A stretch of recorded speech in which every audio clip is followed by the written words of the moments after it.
Et si je vous disais que la réponse la plus dévastatrice à une trahison est l'absence de réponse? Pas de rage, pas de supplication, pas même d'explication, juste le silence.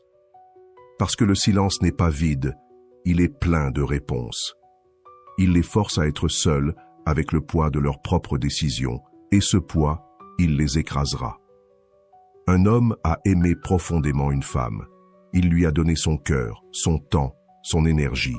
Et un jour, sans avertissement, elle est partie. Peut-être qu'elle s'est ennuyée, peut-être qu'elle pensait pouvoir faire mieux, peut-être qu'elle pensait qu'il ne la quitterait jamais. Mais elle ne s'attendait pas à ce qui allait suivre. La plupart des hommes dans sa position paniqueraient, ils réagiraient avec colère, mendieraient ou se noieraient dans leurs émotions, et elle se sentirait puissante, car le contrôle est donné, pas pris. Mais cet homme était différent. Il a choisi une arme plus létale que n'importe quelle insulte, n'importe quel argument, n'importe quelle supplication désespérée. Il a choisi le silence. Et à cet instant, il a inversé la situation. Il a repris tout ce qu'elle pensait posséder. Le silence n'est pas une faiblesse. C'est un pouvoir si fort qu'il fait s'effondrer les coupables sous le poids de leur propre esprit. Et si vous apprenez à le maîtriser, vous ne poursuivrez plus jamais, vous n'expliquerez plus jamais, vous n'aurez jamais besoin de clore quoi que ce soit, car votre absence parlera plus fort que n'importe quel mot. Si vous êtes prêt à devenir intouchable, aimez cette vidéo, abonnez-vous et commentez ci-dessous. Le silence est mon pouvoir. Numéro 1. L'art du contrôle émotionnel. Les émotions sont les chaînes qui maintiennent les hommes esclaves. Le moment où vous les laissez vous contrôler, vous devenez prévisible, faible et facilement manipulé. Elle s'attend à une réaction, à de la colère, à du désespoir, peut-être même à de la haine, car tant que vous réagissez, elle sait qu'elle compte encore. Mais la seconde où vous cessez, où vous devenez différent, le pouvoir bascule. Imaginez cela. Elle s'éloigne, s'attendant pleinement à ce que vous la poursuiviez. Elle attend le message, l'appel, l'explosion. Peut-être qu'elle publie même quelque chose en ligne en espérant que vous réagissiez. Mais tout ce qu'elle obtient, c'est du silence. Pas de supplication, pas d'explication, pas de tentative désespérée de la récupérer, juste un vide là où votre attention était autrefois. Et ce vide la hantera, car lorsque quelqu'un s'attend à une explosion émotionnelle mais n'obtient rien, il commence à remettre en question tout. Est-ce que j'ai jamais compté? Est-ce qu'il m'a vraiment aimé? Pourquoi n'est-il pas brisé? Et c'est là que les jeux psychologiques commencent. Le moment où vous refusez de réagir, vous semez un doute dans son esprit. Plus votre silence dure, plus ce doute grandit. 2. La loi de la psychologie inversée. La nature humaine est câblée pour une seule chose: désirer ce que nous ne pouvons pas avoir. Plus quelque chose est accessible, moins il devient précieux. C'est pourquoi le désespoir repousse et l'indifférence attire. Le moment où vous arrêtez de courir après elle, vous la forcez à se demander pourquoi. Le moment où vous refusez d'interagir, vous la poussez à désirer votre attention. Et quand vous disparaissez complètement, vous devenez une obsession. Elle est partie en pensant que vous vous battiez pour elle, en pensant que vous alliez vous effondrer.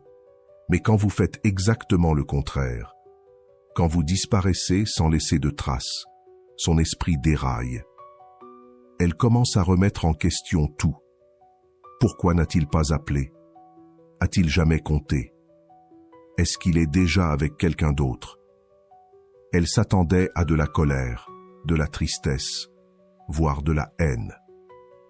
Ce à quoi elle ne s'attendait pas, c'était au silence. Le silence est puissant, car il force l'autre personne à remplir les blancs, et l'esprit humain est cruel. Il va créer des histoires bien pires que la réalité. Quand vous arrêtez de répondre, elle ne se contente pas de supposer que vous passez à autre chose. Elle imagine que vous prospérez, que vous montez en niveau, que vous devenez intouchable. Elle se demande si vous avez réellement investi, si elle a mal calculé sa propre valeur. Et soudainement, Le pouvoir qu'elle pensait avoir, il est parti. Mais voici le vrai piège. Si vous jouez bien ce jeu, vous ne faites pas qu'elle doute, vous la faites regretter parce qu'elle commence à voir ce qu'elle a perdu.